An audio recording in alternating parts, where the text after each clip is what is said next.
Hello friends, नमस्कार। आप सभी को नमस्कार, सभी का वेलकम इस क्लास में। You all are welcome to this class.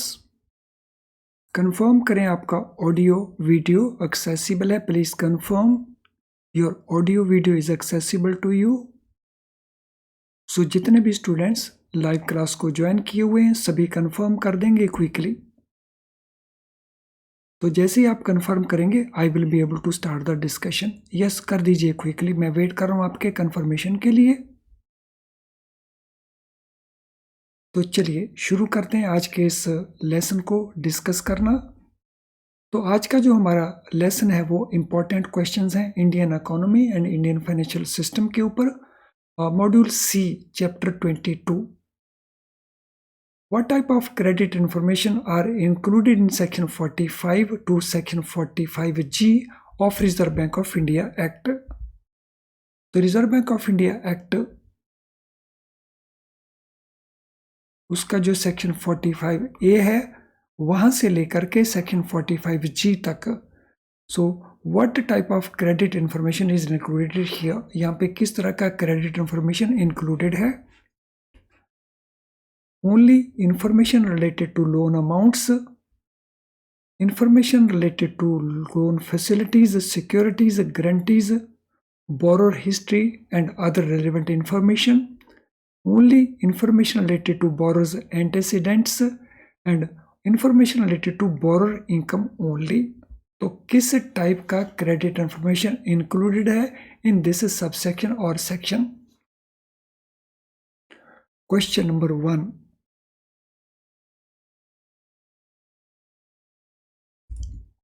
सो किस तरह का इंफॉर्मेशन इंक्लूडेड है। तो जो इंफॉर्मेशन इंक्लूडेड है वो है क्रेडिट फैसिलिटीज को लेकर के, उनके लिए अवेलेबल सिक्योरिटीज को लेकर के, गारंटीज को लेकर के, बोरोर की हिस्ट्री को लेकर के और अदर कोई और जानकारी है उसको लेकर के। What powers does RBI have to collect credit information.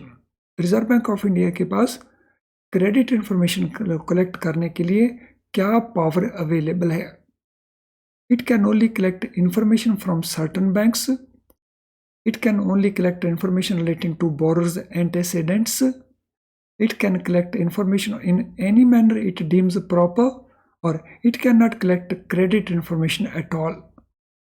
So RBI की पावर की हम बात कर रहे हैं यहाँ पे। So what power does RBI have?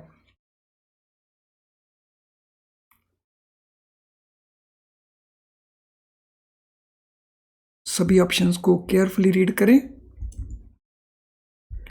और फिर आंसर को प्रोवाइड करें। सो आंसर यहाँ पे है सी। सो क्रेडिट इंफॉर्मेशन जो किसी भी तरह से मांगी जा सकती है जैसा रिजर्व बैंक ऑफ इंडिया को उचित लगता है। It deems proper, it deems fit. Question 3, can banking companies ignore regulations of RBI relating to credit information. क्या जो बैंकिंग कंपनीज हैं इग्नोर कर सकती हैं आरबीआई की रेगुलेशन को। Yes, banking companies do not need to comply with these regulations. No, all banking companies must comply with these regulations. Banking companies can comply with regulation only if they want, or compliance with regulations is optional. So best option इसमें से कौन सा है question number 3 के लिए। सभी options को carefully read करें और फिर आंसर प्रोवाइड करें।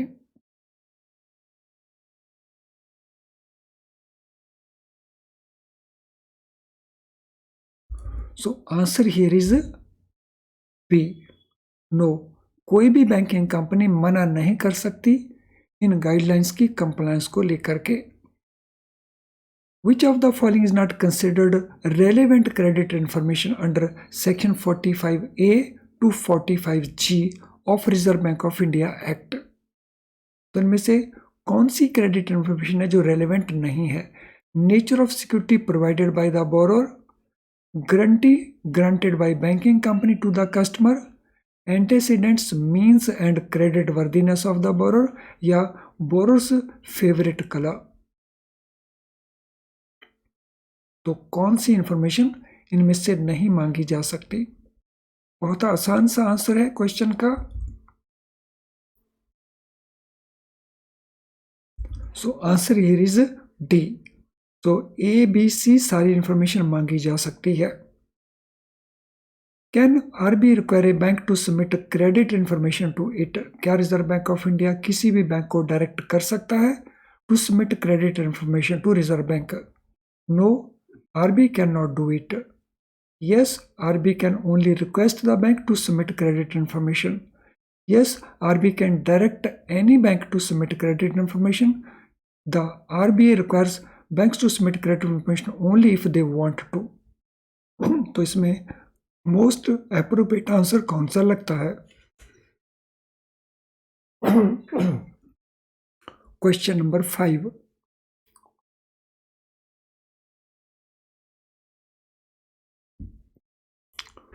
So which appears to be most appropriate one?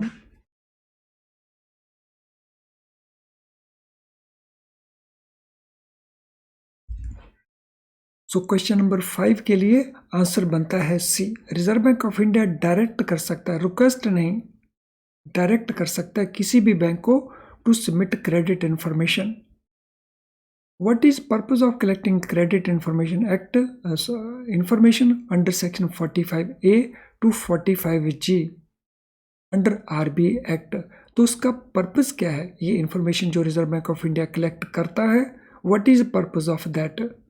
To make sure borrowers are honest, to determine borrowers' favorite color, to help banking companies make informed lending decisions, or to restrict access to credit for certain borrowers. Purpose क्या है उसका when this information is collected?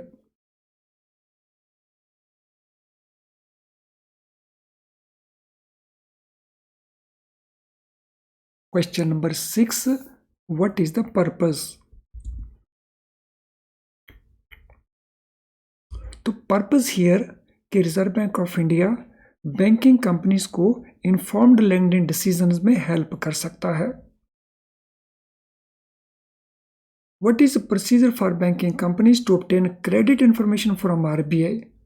अगर banking companies ने RBI से information लेना हो तो उसका प्रोसीजर क्या है?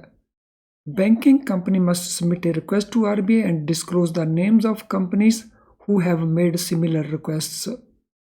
RBI will automatically furnish credit information to all banking companies.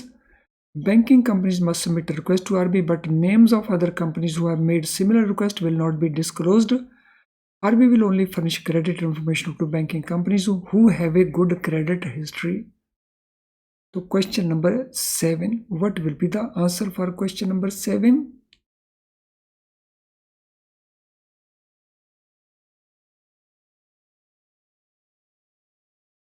Question number 7. What will be the answer? So answer here is C.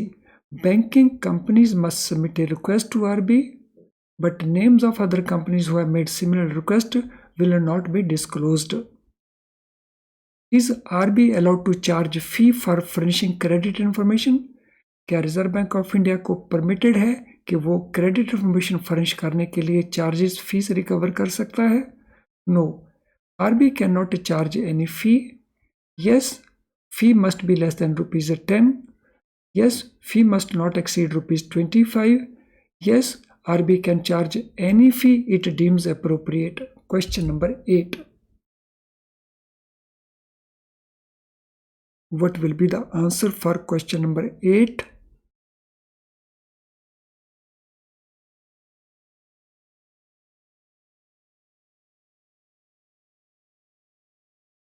So I'm waiting for the answer. Question number 8 का answer क्या बनता है? So maximum it could be ₹25. तो reserve bank of India fee charge कर सकता है, लेकिन maximum amount रहेगा ₹25. Can credit information contained in statement be published or disclosed to the public? So जो क्रेडिट इंफॉर्मेशन ऑब्टेन की जाती है by reserve bank of India, क्या उसको पब्लिश किया जा सकता है या डिस्क्लोज किया जा सकता है to the public? Yes, it can be published और disclosed without any restriction. No, it cannot be published or disclosed. Only names of banking companies who have made a request can be disclosed, or it can be disclosed under exceptions. So can it be published or it can be disclosed? Question number 9. What will be the answer?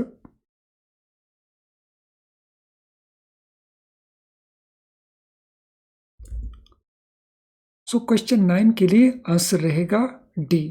ये disclosure हो सकती है लेकिन exception circumstances के अंदर। What is one exception to the prohibition of disclosing credit information contained in the statement? तो ये जो क्रेडिट स्टेट इंफॉर्मेशन रिपोर्ट है, तो इनमें से कौन सी वो एक्सेप्शन है जो प्रोहिबिट करती है?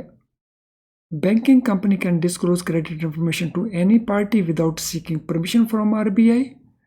RBI can disclose credit information to any party without seeking permission from banking company. Banking company can disclose credit information with prior permission of RBI. या banking company can disclose credit information to its competitors. So हमने बतानी है one exception to the prohibition. तो वो exception कौन सी है?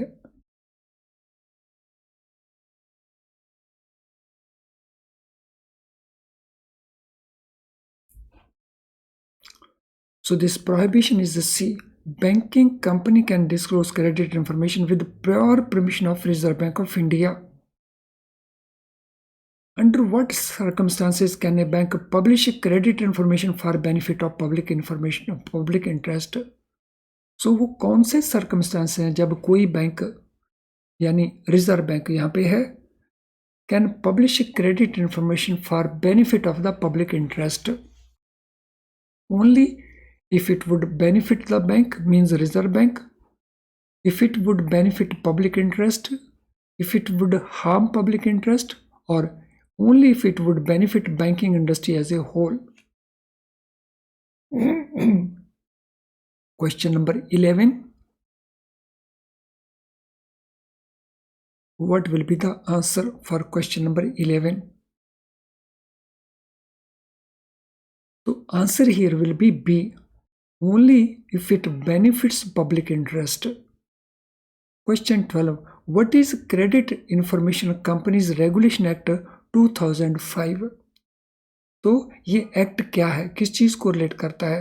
An act which prohibits banks from sharing any credit information with the RBI. An act which allows banks to charge a high fee for credit information. An act which requires all banks to publish credit information for benefit of public, or an act which regulates credit information companies and their access to credit information. तो ये जो act है इनमें से किसको relate करता है? Question number 12.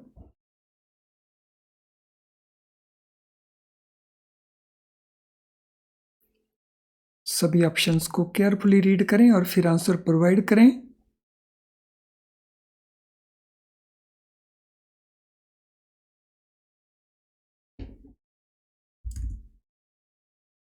So answer here will be D.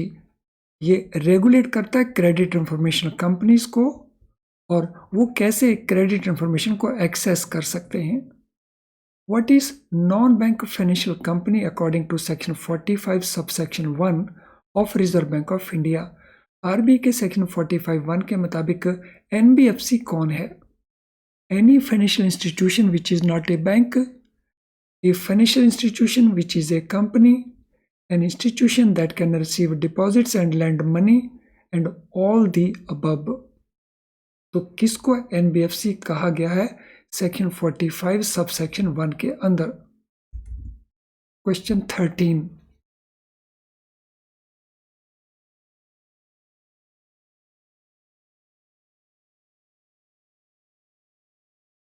सो इस क्वेश्चन का आंसर हमारा बनता है D.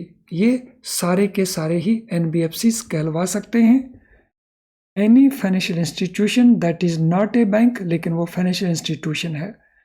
Any financial institution which is a company, जो कंपनी है लेकिन फाइनेंशियल इंस्टीट्यूशन का काम करती है. Any institution which can receive deposit or lend money. What is the principal business of NB institution according to section 45(1) of RBI Act? तो principal business क्या है नॉन बैंकिंग इंस्टीट्यूशन का? To receive deposits, to lend money, to engage in any financial activity, to both A and B. So what is the answer? Principal business of non-banking institution, section 45 subsection 1 RBI act के अंतर्गत के मुताबिक।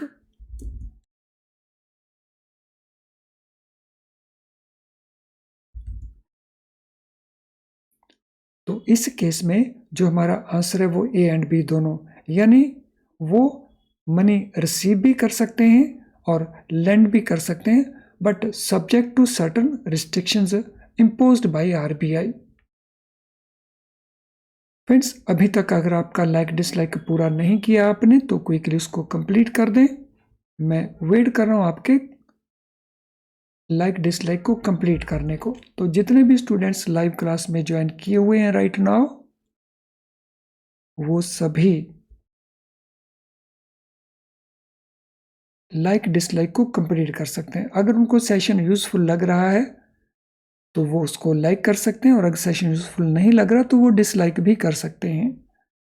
और जो student dislike कर रहे हैं तो मेरा रिक्वेस्ट रहेगा उनसे कि अगर वो फीडबैक दे दें कि उनको डिसलाइक उनको क्यों करना पड़ा, तो that can help us to make improvement in our deliveries.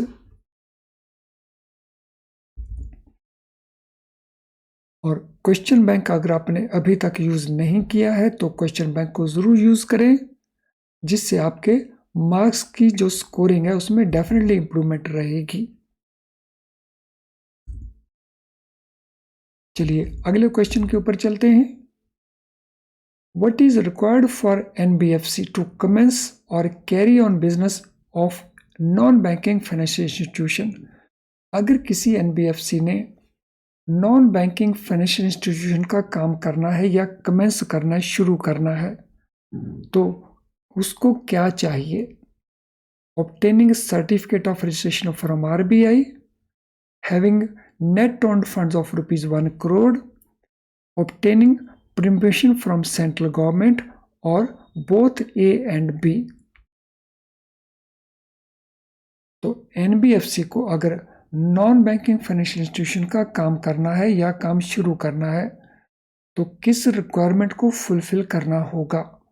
Question number 15।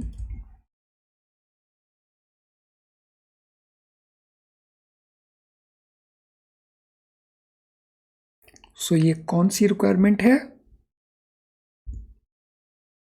सो यहाँ पे आंसर है डी, यानी उसको रिजर्व बैंक ऑफ इंडिया से रजिस्ट्रेशन का सर्टिफिकेट भी लेना होगा और उसकी net owned funds at least 1 crore rupees होना चाहिए। Only then NBFC as a non banking financial institution काम कर सकती हैं। What is minimum net owned funds required for NBFC company to commence or carry on business of non-banking finance institution? तो minimum net owned funds का amount कितना होना चाहिए?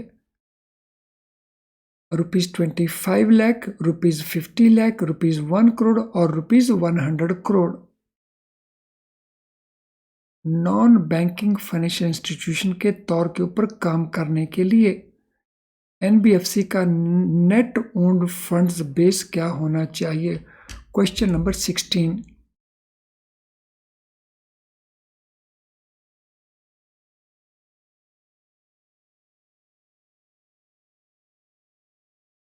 So answer here will be ₹25 lakh. It should have minimum net owned funds requirement of ₹25 lakh.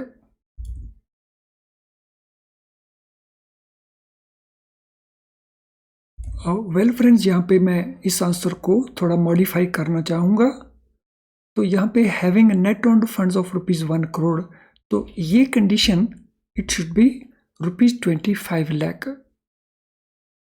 इसको modify कर लेंगे, तो instead of ₹1 crore it is ₹25 lakh. तो उस कॉन्टेक्स्ट में जब हम आंसर को देखेंगे फॉर क्वेश्चन नंबर 16 तो वो भी सही हो जाएगा, ₹25 लाख। चलिए अगले क्वेश्चन के ऊपर चलते हैं। What is maximum amount of net owned funds which bank, that means Reserve Bank of India, can specify for NBFC to commence or carry on business of NBFC।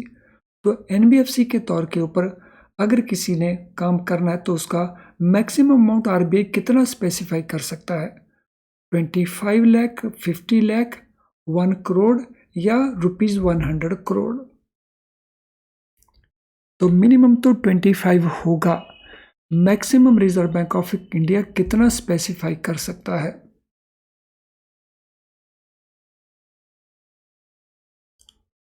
तो maximum which RBI can specify is ₹100 crore, 100 crore रुपए तक specify कर सकता है। Which section of RBI Act deals with provisions relating to operation of non-banking institution receiving deposits and financial institutions? तो RBI act का वो कौन सा सेक्शन है जिसमें ये प्रोविजंस हैं operations of non banking institution जो डिपॉजिट रिसीव करती हैं या फाइनेंशियल इंस्टीट्यूशंस हैं। तो ये सेक्शन है 45(1)A या 45(1)B या 45(1)C या 45(1)D। तो कौन सा वो सेक्शन या सब सेक्शन है? Question number 18।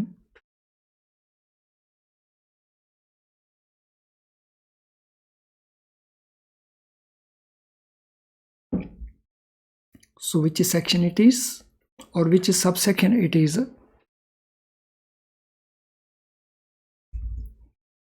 So this is section 45(1)B.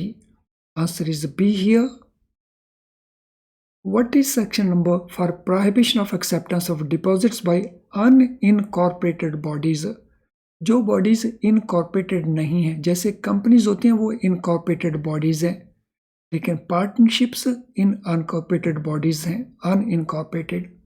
तो कौन सा वो सेक्शन है RBI एक्ट के अंदर जो प्रोहिबिट करता है कि वो डिपॉजिट एक्सेप्ट नहीं कर सकते अनइनकॉर्पोरेटेड बॉडीज?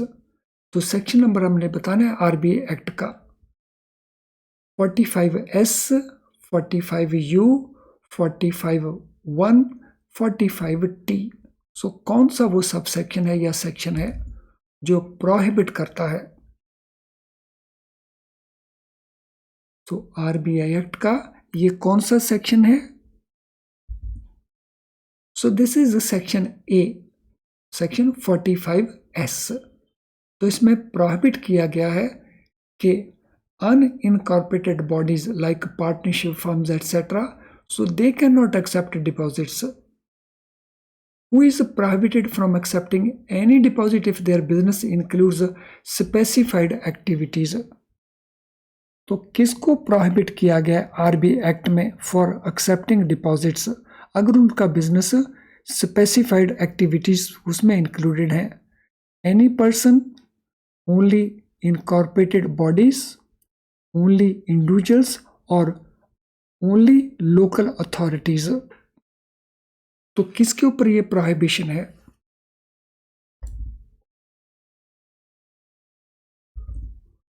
सो ये प्रोहिबिशन सभी के ऊपर है कि अगर कुछ वो स्पेसिफिक एक्टिविटीज करते हैं तो फिर वो डिपॉजिट एक्सेप्ट नहीं कर सकते from public.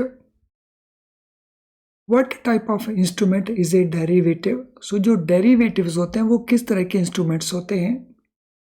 An instrument settled immediately, an instrument which will be settled in future, an instrument whose value is not derived from any market activity, an instrument whose value is derived only from changes in interest rates। तो derivatives किस तरह के instrument होते हैं? Question number 21, what shall be the answer?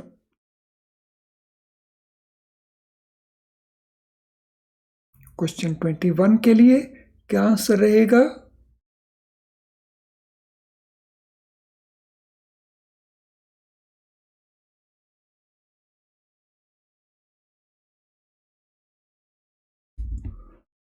So derivatives होते हैं वो instrument जिनको सेटल होना होता है फ्यूचर के अंदर, और इन इंस्ट्रूमेंट की अपनी कोई वैल्यू नहीं होती, ये वैल्यू लेते हैं किसी और एसेट्स से जिसको हम कहते हैं अंडरलाइंग।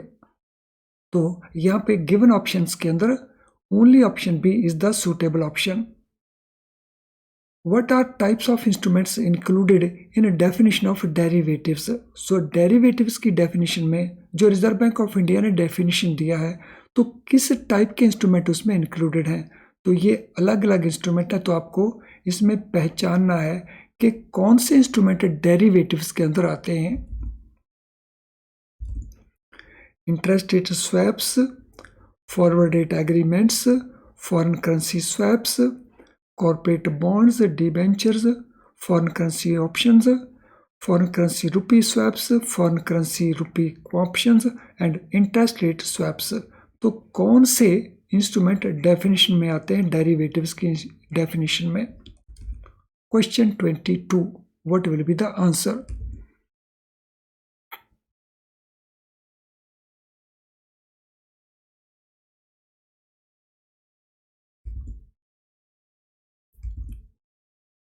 सो ये इंस्ट्रूमेंट्स हैं C, foreign currency rupee swaps, foreign currency rupee options, foreign interest rate swaps.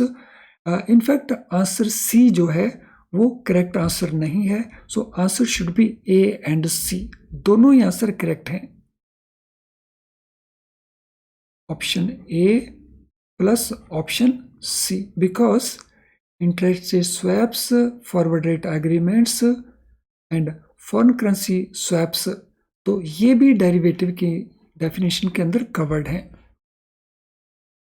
What type of securities are included in a definition provided in section 45U of RBA Act?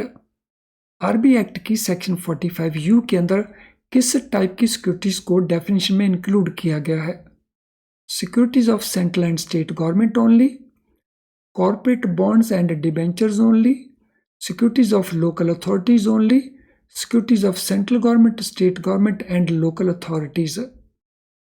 तो question number 23, what is the answer for question number 23?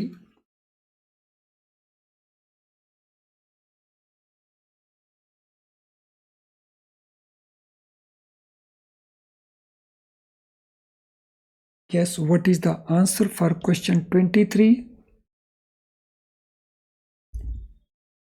तो answer is D, securities जो central government की हैं, state government की हैं, जो local authorities ने issue की हैं। What is purpose of chapter 3D? चलिए इस क्वेश्चन को छोड़ देते हैं।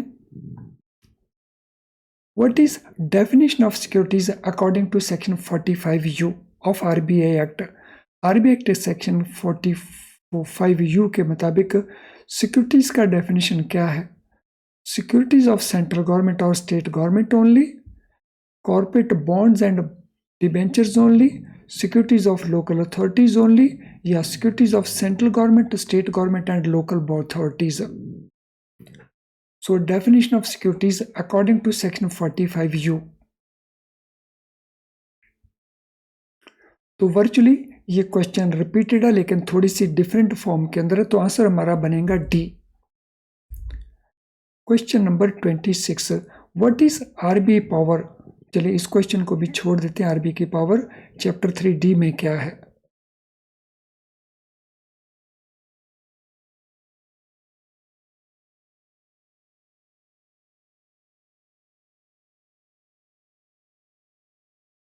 So which regulators have jurisdiction over matters covered in chapter 3E? RBA only, SEBI only, RIDA only, या RBA, SEBI और IRDA सभी?